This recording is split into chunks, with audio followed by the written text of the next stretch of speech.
7박 11일 동안의 미국과 남미 순방을 국민 여러분의 염려 덕분에 무사히 마치고 돌아왔습니다.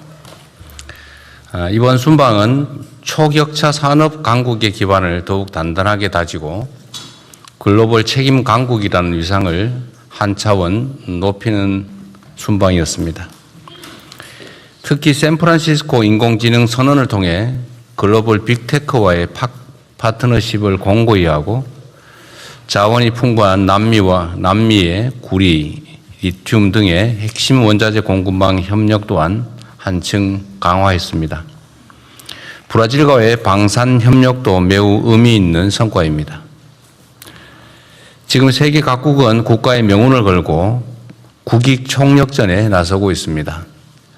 이런 때일수록 우리 스스로 가진 첨단 제조 역량을 더욱 고도화하고 이를 지렛대 삼아 다양한 국가와의 수평적 협력 네트워크를 보다 폭넓게 구축해야 될 것입니다.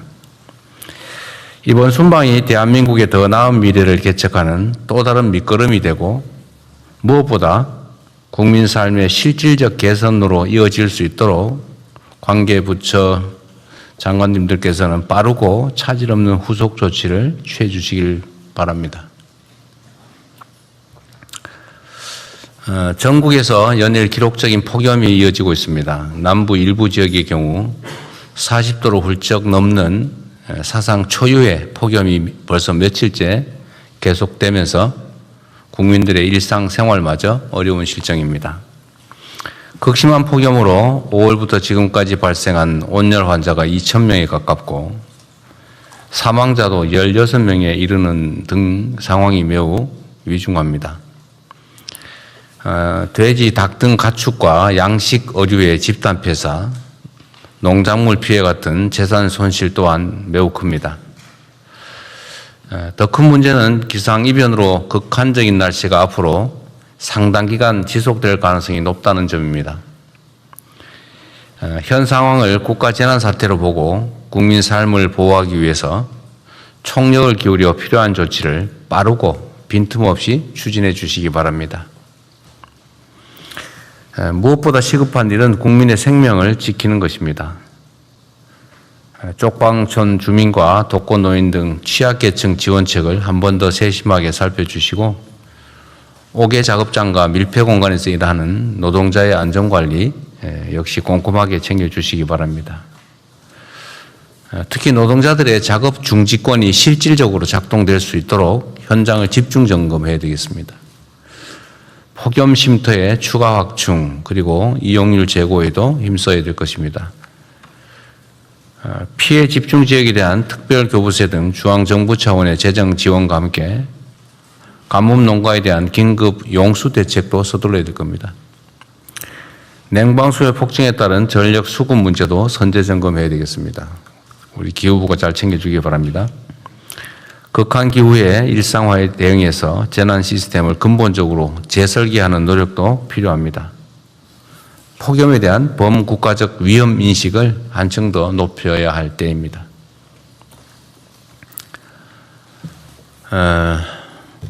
수사 기소 분리를 규정한 개정 형사소송법이 국회에서 의결됐습니다. 이를 두고 많은 논란과 이견들이 있습니다. 이 법률안이 위헌, 집행불능, 국익위배, 행정부 고유관 침해 등 국회 입법권을 부정할 만큼 심각한 상황이라고 보기는 어렵습니다. 거부권 행사라고 하는 게 의견이 다르다고 할 수 있는 것은 아니고 상권 분리 원칙에 따라서 상대의 권한 행사 자체가 상권 분립에 위배된다, 헌정 질서에 위반된다라고 해야 상대의 권능을 부정할 수 있다는 게 어쨌든 헌법학계 의견이기 때문에 지금 상태로는 입법권을 부정할 정도에 이른다고 보기가 참 어렵습니다. 주권자 국민이 부여한 모든 권한은 견제와 균형의 원리를 바탕으로 투명하고 공정하게 행사되어야 합니다. 이는 국민 주권과 민주주의 또 법치주의를 떠받치는 근간이자 국민의 인권과 보편적 권리를 보다 충실하게 지키기 위한 핵심 전제입니다.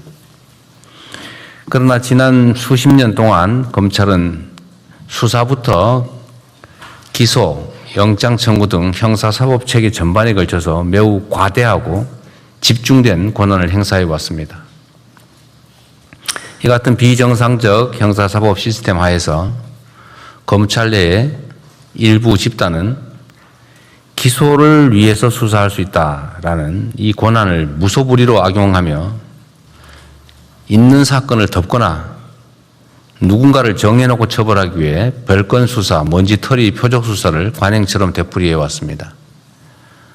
그 과정에서 무고한 국민들이 감내하기 어려운 피해를 입었고 심지어 스스로 삶을 저버리는 일도 자주 발생했습니다. 또한 묵묵히 자신의 직무를 충실히 수행한 대다수 검사들까지 정치검찰이라는 오명을 뒤집어 써야 했습니다. 수사기소 분리는 이러한 비정상적 형사사법 시스템을 정상화하는 첫 출발입니다. 국민의 삶을 더욱 안정적으로 지키기 위해 모든 권력기관은 예외 없이 국민의 통제 아래 두겠다라는 사필 규정의 필연적 조치입니다. 국회의 형사소송법 개정으로 형사사법 체계의 선진적 정상화의 단초가 마련되었지만 또 한편으로 보면 경찰의 수사권 독점과 비대화에 대한 우려가 커지고 있습니다. 이러한 문제를 보완하기 위해서 관련 법령의 정비 또는 제도 정비 등의 후속 조치가 반드시 필요합니다. 특히 새로운 수사 시스템의 정착 과정에서 국민이 억울한 피해를 입지 않도록 수사 공정성, 그다음에 수사 역량 제고에 작은 빈틈도 없어야 되겠습니다. 이름과 역할은 변해도 국민과 법치를 수호하는 검찰의 책무는 조금도 가벼워지지 않습니다. 검찰은 대표적인 공익의 대표자인 만큼 인권 수호자로서의 책임을 보다 충실히 수행해 국민 모두의 검찰로 거듭나기 바랍니다. 민중의 지팡이인 경찰 역시 뼈를 깎는 자세로 내부 비리 근절과 피해자의 실질적 보호, 민주적 통제 강화에 총력 매진함으로써 믿음직한 국민의 경찰로 거듭나기 바랍니다. 개혁은 가죽을 벗긴다라는 의미입니다. 한 번의 제도 변경으로 쉽게 종결되는 그런 개혁은 세상 어디에도 없습니다. 국민의 눈높이에서 원래 취지대로 변경된 시스템이 제대로 작동하는지 세심하게 점검하고 부족하거나 잘못된 부분이 있다면 신속하고 과감하게 그리고 철저히 보완하도록 하겠습니다. 이상입니다.